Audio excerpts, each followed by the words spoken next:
As an American chess player, I grew up, we all idolized the great American legend Bobby Fischer, and his heir in 1975 was Anatoly Karpov. Today, we're very fortunate to have the current FIDE World Chess Champion Anatoly Karpov with us, and he will examine a number of games that he personally picked, which he considered really showed Bobby Fischer at his best. Anatoly, welcome to the show. Thank you. Thank you. I decided to make a selection. On the games Fischer on Fischer career with different points. Of course, the first point is quality. So I didn't pick up maybe the most brilliant combinations which Fischer could introduce to chess world when he played with weak opponents. So I believe that the real beauty would be if you can beat strong players, and that's why I will show you a game Fischer played against Peterson in Sicilian Defense, and this is still classic till our days. And as you remember, Peterson was world champion for 6 years, from 63 to 69, and they played candidates matches in 71. So Peterson was still very strong at that moment. Then we shall look game, actually from this game we start our introduction, game against Portish, which Fischer played brilliantly when he played for the United States team in Havana Olympiad 1966. And then we shall have a look on game which Fischer played against Leonid Stein. So maybe you don't remember, this was one of the most strong chess players in 70s, who became for several times Soviet champion, and so he played very interesting chess. Leonid Stein qualified as a challenger to be world champion, but he passed away very early when he had 39 years old only. And so this was another brilliant game by Fischer, which he won in interzonal tournament SUS 67, which Fischer started very successfully. He had tremendous result, but suddenly he left, and chess world should expect he's coming back during 3 years after interzonal SUS 60. So, Anatoly, as we discussed previously, the chess world waited 3 years after Fischer withdrew from the previous interzonal, and in 1970 he did indeed make a comeback. Yes, and he repeated this fantastic result in interzonal tournament, which has been held in Palma de Mallorca, 1970. And we want to show now not very long game, but very instructive. This game shows how dangerous was to give initiative to Fischer, even if you have won for this. And also we can see how White played fantastically using weak white squares. E4, D5. Addison played this unusual opening. Well, William Addison actually was a fairly talented, promising American player himself. And actually, before this interzonal tournament, he made this career decision that if he did not qualify at this interzonal for the next stage of the World Championship, he said he was going to go into private law practice and retire from chess. Yes, later he did, but still I had chance to play him in Caracas, and this game ended as a draw. So e takes d5, queen takes d5, knight c3, queen d8, d4, knight f6, then bishop to c4. Yeah, you're saying that today's modern-day players wouldn't necessarily prefer bishop c4. Yes, bishop c4 gives chance to play bishop g4. Followed by e6, you said. And then e6, and so this is not so dangerous for black. But Addison played bishop f5, and then he allowed queen goes to f3. This is very active build-up for for white. Well, white attacks the bishop. He attacks the so Queen c8 is the only move. So here, Fischer continued his rapid development, bishop g5. And I guess now, if black doesn't take, he has the idea just to castle queenside and bring everything to the center. Yes, and then just break position with d4, d5. So that's why it's necessary to stop the section. Of course, as we know, Fischer was a great fan of Paul Morphy, and Morphy certainly didn't mind sacking a few pawns to open lines. Yes, this is big pressure which white has. Rook to c1, bishop must go to g6, knight g to e2. And look at this is amazing. White has every piece developed, and he's one move from castling, and black still yes, even not pawns are developed. Pawn on e7, pawn on e7, so this is just beginning structure. Knight goes to d7, castle, and then e6. Then Fischer finds the easiest way, bishop takes f6. Now Addison took with the pawn. Knight takes f6. There maybe d5. d5, yes. And then if you take on d5 with the pawn, which actually you probably have to, then knight takes d5,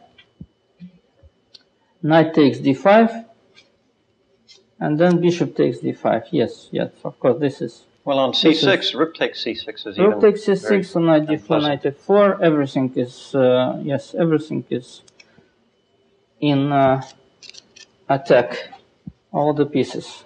So that's why g takes f6. So in the game, he played g takes f6. But then d4, d5. Anyway. So black had no time to play c6, but even in case of c6, white would have this possibility, d4, d5. Well, now knight e5 can't work because queen takes f6, e5 is forced, then bishop b5. Here, black developed. Bishop e7, then knight to g3. And now Addison attacked the bishop with a6. Yes, otherwise how to develop pieces. a6, then bishop d3. So black is afraid to make castle because after h4, no, let's show castle. Then h4, or bishop f5. Even knight f5 is not bad because if he takes, then he's very weak. But bishop f5, bishop f5 is strong, the most consistent. Yes, because now we just want to play h4, h5, take on f5 is knight, and then give my mate on g7. Like so. Yes, that's why black realized that they must keep king in the center. So he played queen d8, but of course this doesn't solve the problems. Yes, then h4 is coming. So he played h5 to hold up the advance. Then bishop comes to f5. Knight to b6. Knight to b6. And then... Here Fischer played a very nice move. A lot of people would just simply play very routine move, rook over. Which was also possible, but knight c3 to e4 is the best. Because then rook starts to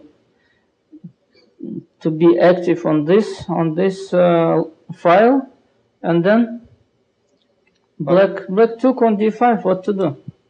He wants to try and get rid of some of these people that are controlling his light squares. Yes, and then he considers that this knight would be defended, would be protected with c pawn. Well, Fischer rook f to d1, c6. And now this is an interesting position. Fischer sacrificed 2 pawns, but he's mobilized absolutely all of his pieces. Yes, and the black king is in the center, and this king will never go to the king side. So the most important thing just to take back some material and to open lines. So Fischer played knight c3, which overpowers the d5 square. Yes, and then queen b6 is the only move. And now here, again, you would expect, well, he would play knight takes and rook takes and recover at least one pawn. But as you said, Fischer is a very, very dangerous person to give the initiative to, right? Yes, and then Fischer plays the best. Rook takes d5. Pawn takes d5 is the only move. Knight takes d5. Queen takes b2. Otherwise, what to do else? Yes, rook b1. This is even more dangerous. So he gives up the a2 pawn. Because now black took on a2. And now, of course, Fischer could play knight c7 check, king moves, and knight takes rook, okay? With, an extra piece, and this would be winning. But of course, throughout this whole game, Bobby has shown that he doesn't care so much for material, but rather he plays to just keep mobilizing his pieces. Well, this is clear that after rook takes b7, and the idea of rook b1 was just to enter on the 7th rank, not from c7, because then bishop d8 may be some kind of defense. But here, bishop must move. And actually, Addison was so impressed with White's prospects here that he just resigned. Yes, because if bishop goes to d8, then bishop takes g6. And then you must take on g6. Knight takes f6 check.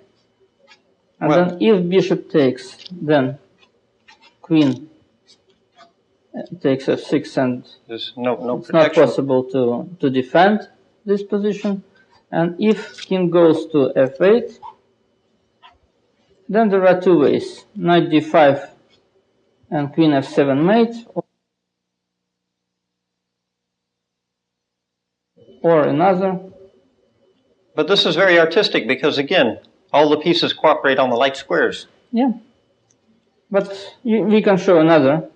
Just king on f8. You can also give knight h7 double check. If king g8, queen f8 mate. This would be mate. Yes, and if king goes to e8, then queen moves on the long diagonal, big diagonal, queen c6. And again, we see all the white pieces cooperating on the light squares.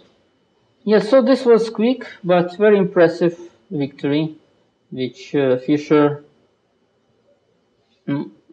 got in Palma de Mallorca. Okay. So one of the most powerful players that Fischer had to overcome was former world champion Tigran Petrosian, a very solid player who didn't lose too many games, and was actually world champion for 6 years, not so long before Bobby came on the scene. Yes, for many years Petrosian was considered the most difficult player to beat, and he played very solid chess, and he had fantastic experience in matches. And it's impressive how easy Fischer could beat Petrosian with simple methods, not in big complications.